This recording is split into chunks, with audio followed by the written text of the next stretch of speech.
Welcome to Inspiration and Transformation from the Banks of the Ganga with Sadhvi Bhagawati Saraswati, an American sannyasi living at the Parmarth Niketan ashram in Rishikesh, India. Sadhvi is president of the Divine Shakti Foundation, a charitable organization bringing education, vocational training, upliftment, and empowerment programs to women and children. Sadhvi is also Secretary General of the Global Interfaith Wash Alliance and Director of the world-famous International Yoga Festival. Join the musings of an American sannyasi as Sadhvi shares the wisdom and teachings of her guru, His Holiness Pujya Swami Chidanand Saraswati Ji.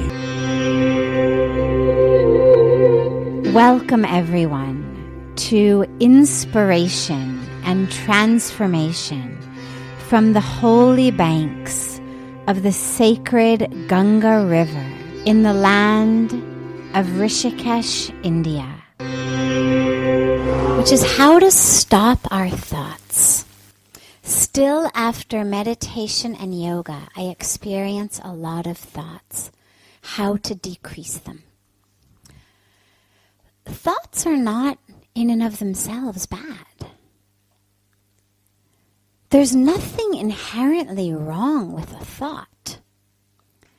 The problem is the power we've given to the thoughts. Right? First, Descartes tells us, I think, therefore I am. Wow. My thoughts are that which determines my existence. So that's one end of the extreme. I have thoughts, therefore I exist. The problem with that model, and interestingly, actually, he personally ended up rescinding that later in his life and changed it around to I am, therefore I think.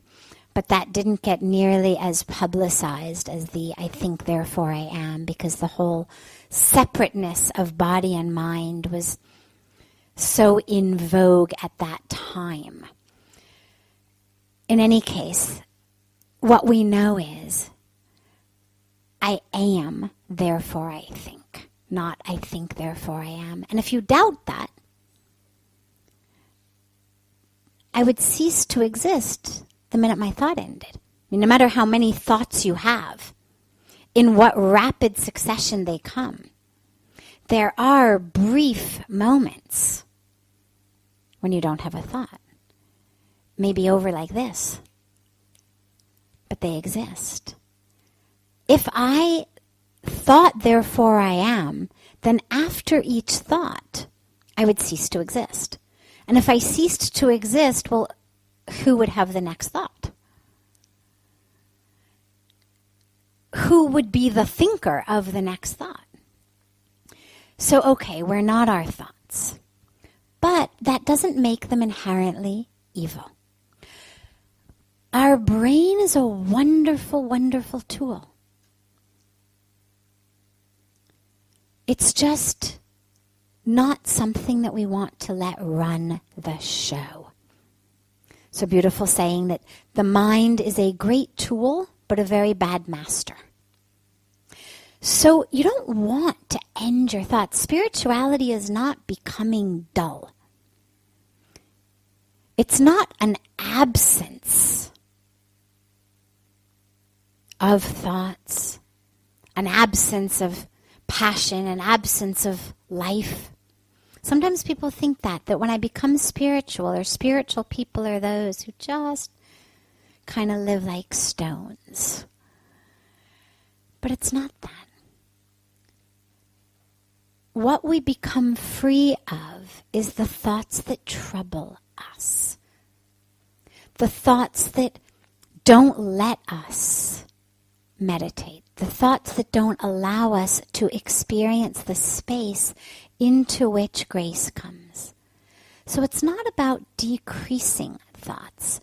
It's simply about gaining an element of control of what my mind does, in the same way that I have an element of control of what my hand does. I get to decide, does my hand reach down and pick up this glass of water and drink it or not? Does my hand pick up the paper or not?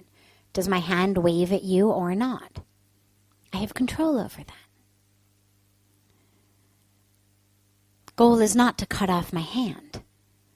I mean, if suddenly I found my hand going all over the place like this, and it was totally out of my control, well, the solution would not be it should be amputated. I mean, could you imagine saying I've got this arm and it just flails all over the place and I don't know what to do, and the doctor's saying, well, no problem, I'll cut it off for you. You'd say, oh, thanks, but no thanks, I'll let it flail. And in the same way, our thoughts, the goal is not how do I remove my thoughts. It's simply how do I use my brain as a tool. There's a lot of things in life it's good to think about. Anybody here ever get angry?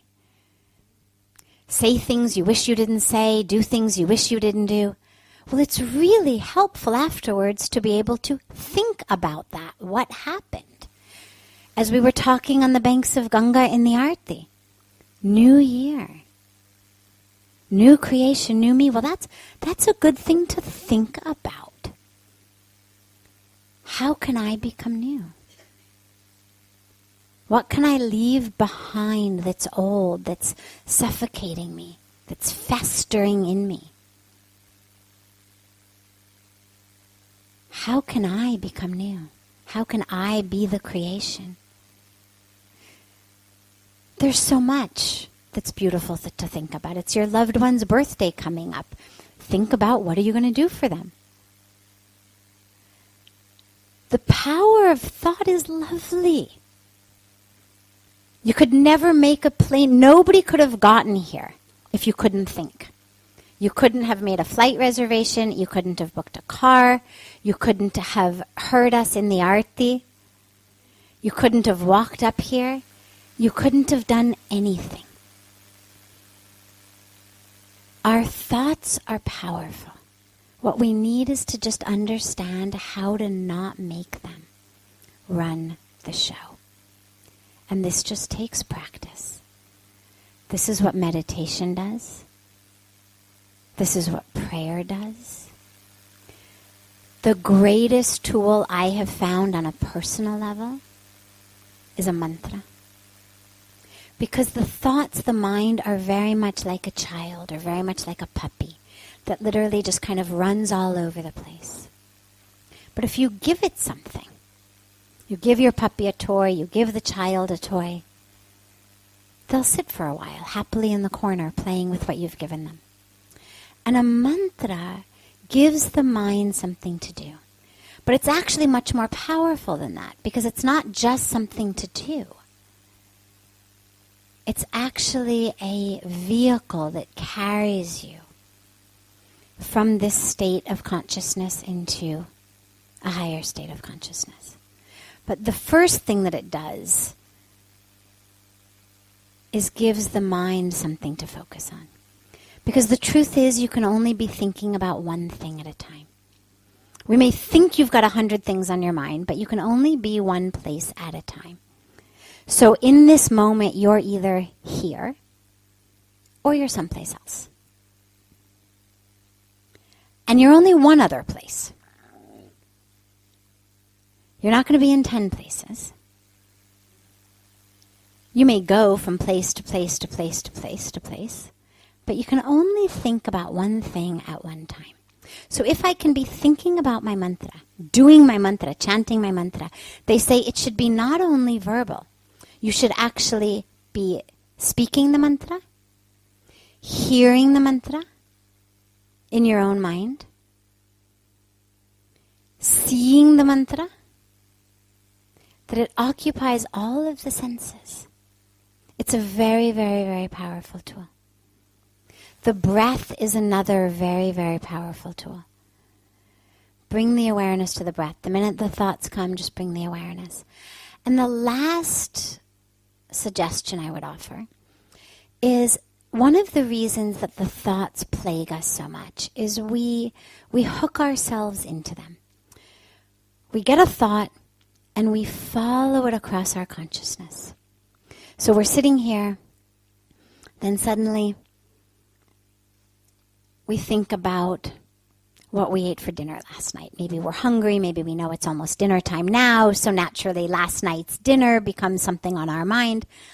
And that thought comes. It's only a 2-second thought. But what we do is we hook ourselves into it. Yeah, that last night dinner was really good. God, it was so nice to be with those people. I wonder when we're going to get to see them again. God, she looked like she'd put on some weight, and they didn't talk to each other much. I hope they're not having trouble in their marriage. So you see, I've gone from one relatively harmless thought, which was very quick, just about dinner last night, to an entire soap opera of the people with whom we happen to share the meal. Because what I've done is I've hooked myself into the thought. And if instead of that, we can just allow them to breeze across our awareness, but stay focused on the space between them. So the other thing we do when the thoughts come is suddenly I'm thinking about dinner of last night. And then I go in my own mind, oh, look at you. You're the worst. Like, we've only been sitting here for, 15 minutes and you can't even focus? You're never going to be spiritual. You're never going to get this meditation thing done. Look at you, always on dinner. Forget it. You're not going to have any dinner. I'm going to make you fast today. This is your punishment. Then, of course, the other mind goes, oh, my God, but I can't fast. I've got low blood sugar. What's going to happen? Oh, my God, I'm going to go into, diabetic shock here. There's not even a hospital nearby. So, again, I've taken something that was really small, really short, really innocuous, would have been over in a couple seconds. And now I've really ruined my meditation. Now I've given myself, an insulin shock in my own mind. And this is where what we have to do is just, it comes. We don't hook ourselves into it. We don't look at it. We don't name it. We don't analyze it. We stay focused on the space between the thoughts. A visualization to think of is if you're staring up at a blue sky and clouds are going by. Well, either you can focus your attention on a cloud and follow it all the way across the sky, or you can stay focused on the blueness as the clouds go. And the goal is to stay focused on the blueness, and the clouds just breeze by. The thoughts just breeze by. And slowly, slowly, slowly, if you can refrain from hooking yourself into the cloud, into the thought, if you can refrain from the judgment and the berating of the self and the analysis of the thought or the analysis of the fact that you're having a thought, just stay focused on the blueness of the sky, on the mantra, on the breath. And the thoughts will just blow across your consciousness. And slowly the space between them will get longer and longer. And they'll blow across even quicker and quicker and quicker. But don't see thoughts as the enemy. Thoughts are your friends. Your lack of control of the mind is the enemy, not the thoughts themselves. And that control can be learned and achieved the same way that we learn control over our fingers to play the piano, the same way we learn control over our feet to do dance, the same way we learn to do everything with any organ of the body. We can train the mind. It just takes practice. You're listening to OTR-FM, part of the IOM radio network. Being a radio host on IOM FM allows you to build your show on a rich platform with the power of the internet to fulfill your outreach goals and connect with a very specialized and global online audience, unlimited by time and distance. OMTimes Radio will provide you with web relevance, a recognizable conscious brand, and with the standard of excellence that has accompanied every single Circle of Hearts Radio is a sanctuary on the airwaves. Join me, Grandmother Elia, in the circle on Sunday, 2 p.m. Eastern as I share information to both enlighten and nourish your soul. Hi, This is Christina Ricci with RAIN. Every 2 minutes, another American is sexually assaulted. If you or someone you know has been sexually assaulted, you are not alone. Help is just a call or click away through the National Sexual Assault Hotline. Please call 1-800-656-HOPE, that's HOPE, or visit rain.org, that's RAINN.org. Brought to you by RAIN and this station. Welcome back to Inspiration and Transformation. I'm so glad to have you all back here with me. Biggest adversity I have faced on the spiritual path. My own ego, for sure.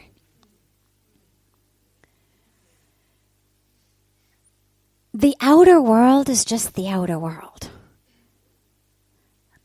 A rainy day, a sunny day, a mountain, a river, a flower. They just are. How I respond to them is what creates problems in my life. In the same way, people who love me are just people who love me. People who don't love me are just people who don't love me. People who are nice to me are just people who, in that moment, are able, from the toolbox that they've got, to find the nice tool, to recognize it, to pull it out at that moment and to use it. People who are not nice to me are people who open their toolbox and cannot locate the nice tool. And in its place, they pull out the bullying tool or the competitive tool or the angry tool or the critic tool, and they use that instead. But that's all they are. And it's my reaction to them, like my reaction to the rainy day or the sunny day or the mountain or the river, that creates the problems in my life. So on a spiritual path, the highest goal, I mean, if I were in business, aiming to be CEO, or I had become CEO, and you said, what was your greatest adversity? Well, obviously, I'd give you adversity that was on my path to becoming CEO. But on a spiritual path, the goal is to connect with spirit, to focus on spirit. That's all it's about. To live as spirit. Not to live in the illusion of myself as this body. Not to live in the illusion of other people as their body. So not to judge myself based on what the body looks like, what color it is, what gender it is, how much money it's got in a bank account, what degrees it's got sitting in a filing cabinet somewhere, what's happened to it that shouldn't have happened, what didn't happen to it that should have happened. That's all just identification with the body. Similarly with my emotions, it's also body. My whole brain, all of the neurons with their electrical and chemical patterns that we call anger, or call sadness, or call depression. It's all part of the physical body. If you removed my brain, miraculously my depression would disappear. I mean, it feels core to who I am, but it actually exists in a neural pathway and chemicals and electricity in my brain. Who I am is spirit. So the goal of spirituality is to live as spirit, not as a separate spirit, of course, but as part of the divine, supreme, God, infinite, whatever word we use, and to connect with others like that. But it's the ego that gets in the way. The ego is the one that wants people to be nice to me, and that when you're not, that then gets hurt inside. Well, if I'm hurt inside, I'm no longer connected as spirit. Because the spirit doesn't get hurt, the ego gets hurt. The ego is the one with the expectation. I mean, nobody expects the Pope to call them up. Nobody expects the Queen of England to call them up. I mean, you don't wake up in the morning depressed again because the Pope hasn't called. Well, this is important because we'd all be pretty excited and happy should he decide to call. Or, should the Queen of England decide to call, or should somebody like that decide to pick up the phone and call us, it would be pretty exciting. But we have no expectation of it happening. And since we have no expectation, the lack of it happening does not depress us, despite how nice it would be for it to happen. We also don't expect to win the lottery. Very few people move through the world depressed that they haven't won the lottery yet. If you do, fantastic. But we don't have an expectation. The depression in our life, the problems in our life come from that which I expect to happen. I don't expect to win Miss Universe. I don't expect to win the Nobel Prize. I don't expect the Pope to call me up. So there's no depression associated with that not happening. But when I expect that people should act in a certain way, that people should treat me in a certain way, that the world should be in a certain way, that's when I get depressed. That's what hurts me. But that's what the ego does. The ego gives us a frame for how things should be. This is right, this is not right. And that's the greatest challenge, because every moment that I'm attached to something of this body, to what it looks like, to what happens to it, it's a moment I'm not living as spirit. And every moment that I see others as bodies, so judging people as bodies, judging them based on the color of their skin, judging them based on their culture, by their gender, by their attractiveness, by their career, I'm not living as spirit. And I'm not creating the space for them to live as spirit. Because something really beautiful happens when you commit to a spiritual practice. Is it's not only you actually open the door. You can't push anybody through it, unfortunately, but you open the door for others to also live as spirit. Because if I'm interacting with you as body to body, so as we talk, I'm checking you out, or I'm looking at your bag, or your shawl, or whatever it is. Well, I'm seeing you as an object. You feel it. But if I'm connecting with you spirit to spirit, then I'm inviting you in that moment to respond to me from a place of spirit. Which is a beautiful invitation to give people. They're not all going to take you up on it. Many of them will not. So no expectation that anybody's going to walk through any door you've opened. But that's the greatest challenge, is our own attachment to how things should be.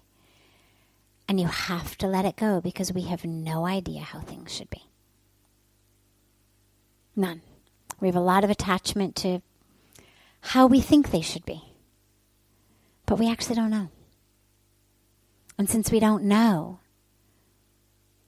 those expectations are in vain. This is OTR-FM, part of the IOM radio network.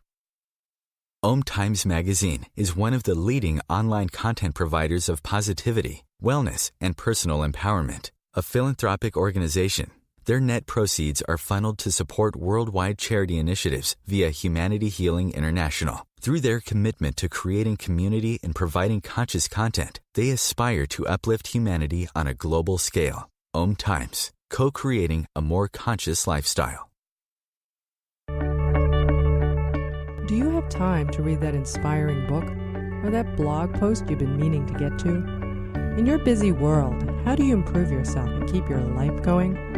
I'm Lisa Kay, and my Between Heaven and Earth radio show can transform your life just by listening. Be uplifted with inspiring topics, positive stories, and ideas that really work. Between Heaven and Earth radio is conscious living for your soul, every Wednesday at 4 p.m. Eastern Time. Like Baldwin with People for the Ethical Treatment of Animals. I grew up loving circuses and other traveling animal shows, but it never occurred to me what life might be like for the animals. Training wild animals to do things they don't understand takes force. Routine discipline with a hook or whip with the heel of a boot shows the animal exactly who's the boss.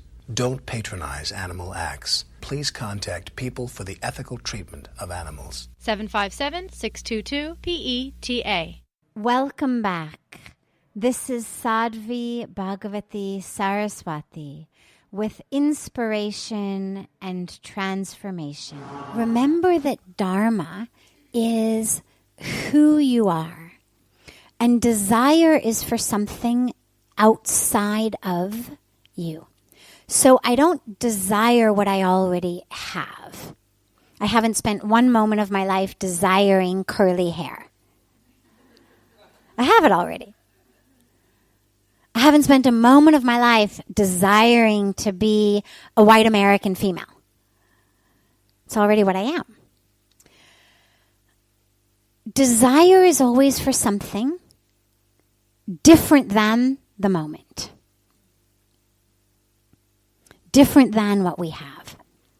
I could desire to be Indian, not what I am. I could desire to be male, not what I am. I could desire to be so many things, not what I am. So desire is always based in that which is not in existence. Dharma is there. Whether you live by it or not is up to you. But your dharma is there. Living by it is what holds you together. Ignoring it is what tends to make us fall apart. So if you find yourself yearning for something from outside, it's a desire. If you find yourself yearning for something inside even, it's still a desire. Now, but here's what's important. Desires are not bad. We're not putting labels on things. Desires in and of themselves are not the enemy. It is our attachment to the fulfillment of the desires that's the problem. Because since the vast majority of our desires are things outside, I have no control over whether it gets fulfilled or not. I have a desire that you're going to give me your chocolate ice cream cone. But whether you do it or not, it's up to you. I have a desire that you're going to tell me you love me. But I have no control over whether you do it or not. I have a desire that it's going to be a sunny day that I've planned for my picnic. No control over it. Nothing wrong with desiring. The problem comes with how miserable I become when it doesn't happen. Because along with the desire tends to come an expectation that I will get the desire fulfilled. And that's where we get stuck. I desire enlightenment, but every day I wake up unenlightened, I'm furious. Yeah? So you see how I'm actually pushing myself farther away? Desire's great. If you're going to desire anything, might as well desire enlightenment. But we have to be careful about what happens when it's not fulfilled, because in many cases it pushes us actually farther from the goal. And that's true for most of the good things. If I desire your love, but I'm so angry that you don't yet love me, how dare you, who the hell do you think you are? Well, chances are I haven't just made you love me more. So those expectations tend to push it away from us. Desires themselves are catalysts. If I didn't desire anything, I wouldn't get out of bed in the morning. I desire to make a difference in the world. I desire to live my dharma. I desire a fulfilled life. For those things, I've got to get out of bed. If I didn't desire those things, I wouldn't get out of bed. So desires are a catalyst. But we just have to watch what happens when the desire is not fulfilled. And that's where it's important to remember it's God's will. That we don't have control. The only thing we have control over is ourselves. And actually, in a beautiful place to close, one of my favorite teachings is from an incredible saint who passed away a couple of years ago, but who used to live just across the river, who said, the only definition of success, and I'm paraphrasing, but he said something like, the only definition of success that means anything. He says, I don't care how much you achieve, where you've reached, what you get. The only definition of success that means anything is how you respond to the inevitable times that the universe does not act in the way you think it should. So success has nothing to do with somebody giving me a raise, giving me a promotion, somebody touching my feet, some stock market going up and my bank balance getting bigger. It has only to do with how I respond in the times that doesn't happen. This is OTR-FM, part of the IOM radio network. OMTimes Magazine is one of the leading online content providers of positivity, wellness, and personal empowerment. A philanthropic organization, their net proceeds are funneled to support worldwide charity initiatives via Humanity Healing International. Through their commitment to creating community and providing conscious content, they aspire to uplift humanity on a global scale. OMTimes, co-creating a more conscious lifestyle. Do you have time to read that inspiring book or that blog post you've been meaning to get to? In your busy world, how do you improve yourself and keep your life going? I'm Lisa Kay, and my Between Heaven and Earth radio show can transform your life just by listening. Be uplifted with inspiring topics, positive stories, and ideas that really work. Between Heaven and Earth radio is conscious living for your soul, every Wednesday at 4 p.m. Eastern Time. Like Baldwin with People for the Ethical Treatment of Animals. I grew up loving circuses and other traveling animal shows, but it never occurred to me what life might be like for the animals. Training wild animals to do things they don't understand takes force. Routine discipline with a hook or whip with the heel of a boot shows the animal exactly who's the boss. Don't patronize animal acts. Please contact People for the Ethical Treatment of Animals. 757-622-PETA. Welcome back. This is Sadhvi Bhagawati Saraswati with inspiration and transformation. How can there be a God when there is so much craziness in the world? And whether it's the wars, the ugliness, as you said, that goes on across the world, or whether it's the loss of a loved one. And so much on that spectrum in between. Things happen that make us wonder, well, this doesn't fit in with my picture of God. I was connected to God, but then suddenly things started happening that no longer, it was like, what's happened to you? You've changed. I'm no longer in love, right? We had this beautiful relationship, but then it almost starts to feel like a betrayal. I trusted you, I loved you, and now you've let me down. And this is really, really painful and really real.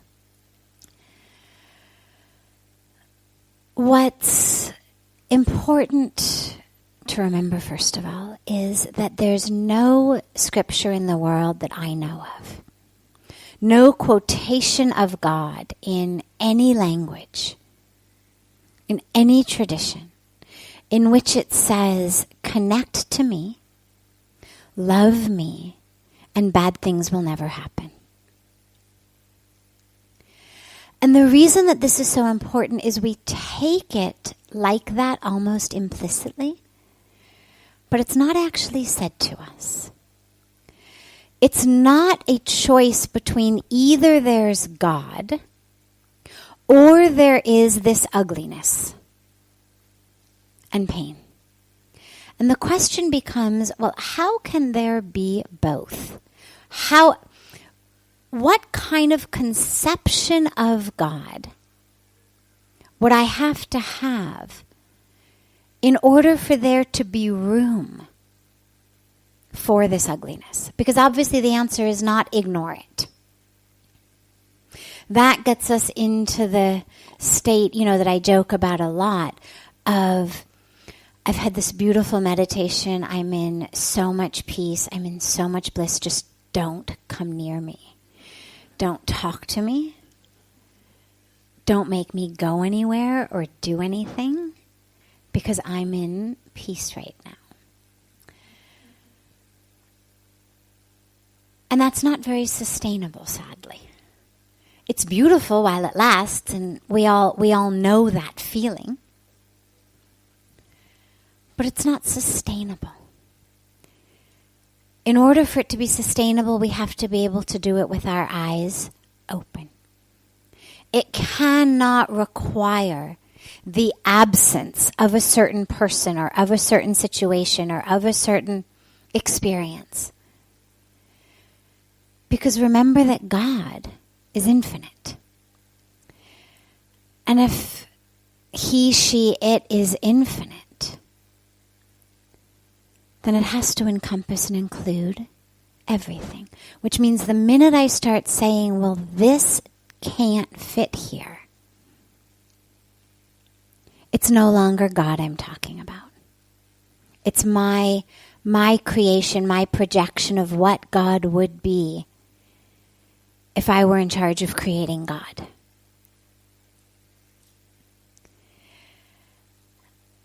And that wasn't a task we were given with. So this infiniteness includes a lot of things. And one of the things that it includes is free will. It's not that God created ugliness, because this is a lot of times how it comes up. Why did God create ugliness? Why did God create evil? God didn't create evil or ugliness. It's not like he took a magic wand and said, okay, you're going to be good and you're going to be evil. The way that we are taught about this, in short, but a way that for me at least really helps me understand the role that God plays and the role that just human nature plays, is who we are at the core is divine. And we know that because we've been created out of God. Remove infinity from infinity, you've got infinity. Our saints tell it to us, our math teachers tell it to us. Either way, if you have something that is infinite, you have something that is divine, from that you create 1 or 2 or 10 billion other pieces. Well, each of them is also infinite. I mean, infinity divided by 7 billion is infinity, mathematically. So what we are at the core is divine. However, we have this body, which is our vehicle for awakening, the medium through which we are able to experience our own consciousness. We're the only species, and this is why they talk about a human birth being the highest level birth, and the birth in which we can attain enlightenment we're the only species that is able to look at its own consciousness. Most of the animals certainly seem much better than we are. They eat only as much as they need. They attack only if they've been attacked first. They pretty much live and let live. There's an incredible harmony in nature. So if you just looked at it like that, you'd wonder, well, it's amazing that any human ever gets enlightened, and it's amazing that any animal doesn't. The issue is that as humans, we have something that none of the other species has, which is the ability to step out of the doer and to watch it. When we talk about the witness, that I'm able to watch my own consciousness.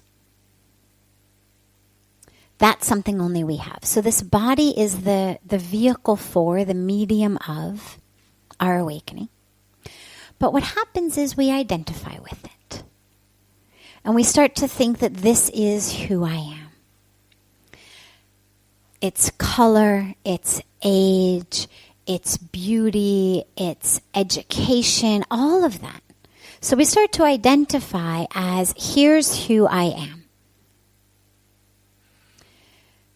Based on that, then, we end up with anger.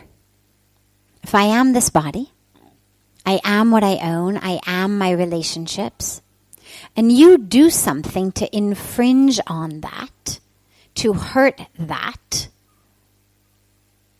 well, I'm going to get angry. The same way that an animal is going to protect its property. Maybe only a small area.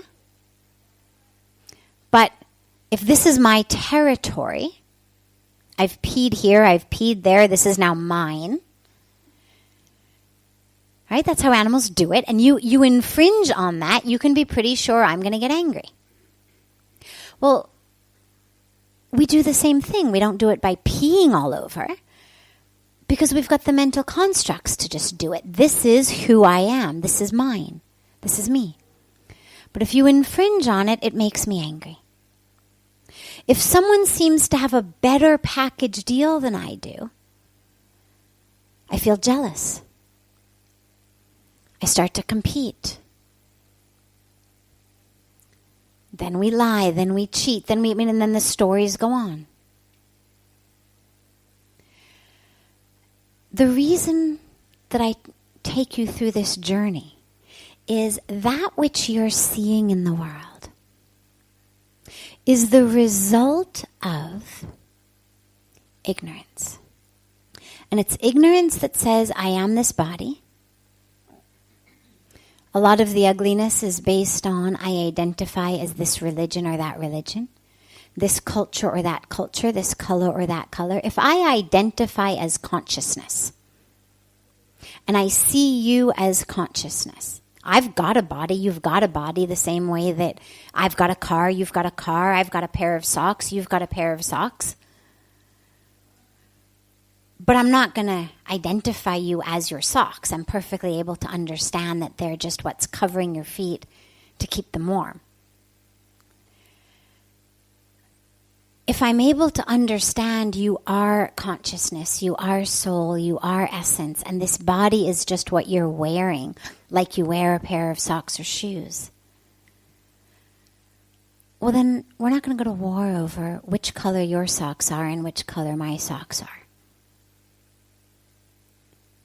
Which culture you're from, which culture I'm from. Which book you subscribe to, which book I subscribe to, which language you use to talk about essence, which language I use. The core of all of that comes from the ignorance of identifying as this body. If I don't identify as my religion or my color or my culture or my gender, then you can be pretty sure I'm not going to harm someone else based on their religion or culture or color or gender. The other piece of it is, if I identify as the body, then my highest goal is feeding the desires of the body. If I am this body, then when the body yells, I want it, well, I better give it to it. Because that's who I am. It's what I need. And it gets to an extreme.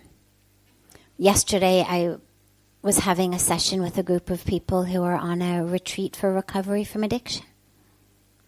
And that it takes it to an extreme. If I don't have it, if I'm an alcoholic and I can't drink, if I'm an addict and I can't use, whatever my addiction may be, everything from Facebook to heroin and everything in between, if I can't have it, there's a level of anxiety that builds and a sense that I'm going to fall apart. Because if I am the body, I need it. And so whether I'm looking for something to fill my hunger, something to fill my ego, I'm going to do it because that's who I am. I am that hunger. I am that lust. I am that greed. I am that ego. And this is what leads to the ugliness. But that's not what God created. God created us as divine. From him, her, itself. Out of him, her, itself. Our ignorance is what leads to the ugliness. Our identification is what leads to the ugliness. And so the question becomes not, how can God let this happen? But how can I start a revolution of people not buying into that illusion, not buying into that ignorance? People who say, I refuse to look at you based on your religion, color, culture, gender. That's what we need. And that's the path that's truest to the way that God created us.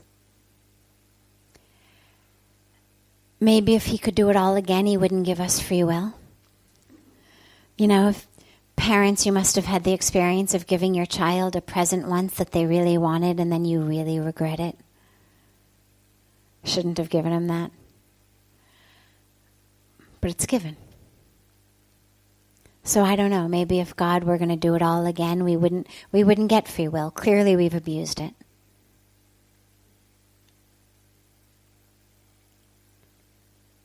But just like a parent who gives something to the child with the best intentions, and the child then, in a moment of anger, ignorance, greed, whatever, goes out and does something stupid with what the parent has just given them, doesn't mean the parent doesn't exist. Doesn't mean the parent doesn't have the best intentions.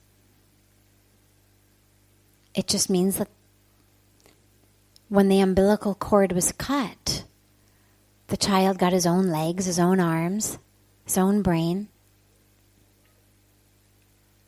And you can't really control everything your children do. And God, of course, could in theory control it, but as part of the package of nature, chose to give us free will and chose to give us the law of karma, which in many cases is an even more powerful element than control. If God were controlling everything, there'd be no place for karma. Because then I wouldn't have done any act anyway. I would just be a puppet. So there would be no karma to experience. But in order for us to have karma, we have to have free will to make choices. And so maybe the point was that God really wanted us to understand the law of karma and how that works and what that means.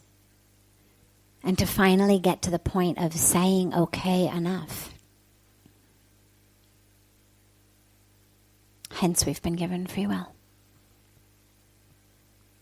But right now, God and you and the world need you to get back connected. Because if the only people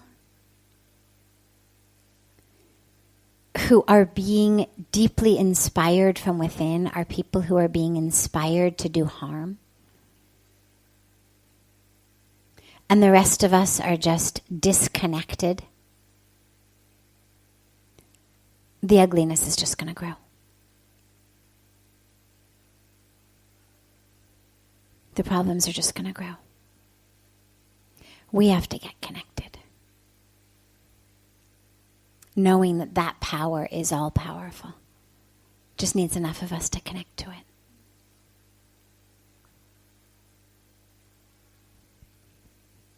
I'll end with one of my favorite stories, true story, of a professor I had in my psych PhD program, who her husband was a chaplain. So they were very, very, very religious.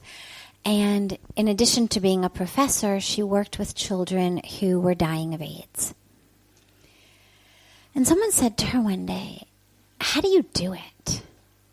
How do you hold both of these realities in your life and in your heart? On the one hand, this deep belief that you must have. I mean, your husband's a chaplain, you're very religious. How do you hold this deep belief in God?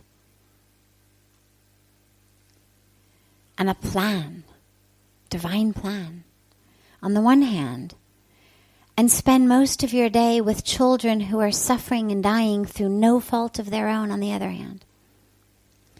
And she gave an answer, and it's now been well over 20 years, but I've held it very deeply all these years. She said, I never doubt the presence of God. And I never doubt the presence of a plan. She said, but I do find myself sometimes asking God whether maybe there couldn't be a better plan. And I loved that. And I hold on to it because connecting to God doesn't mean that we're not allowed to question. Doesn't mean we're not allowed to wonder. Doesn't mean that we're not allowed to ever ask whether, couldn't there maybe, don't you think, if you just maybe, came to me for some advice, I could really help you out here? When we have a personal relationship with God, it's all allowed. God never said, thou shalt not ask questions.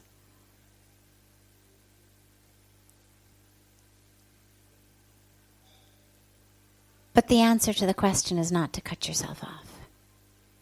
Because then you've cut yourself off from the well, the spring, from which you drink.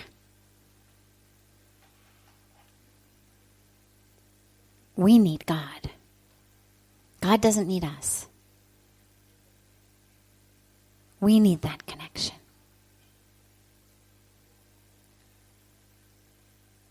So reconnect yourself in a broader, bigger, more all-encompassing way.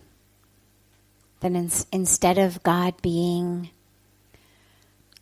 a one with a wand of sitting up there making the decisions, a creator, a knower, a planner.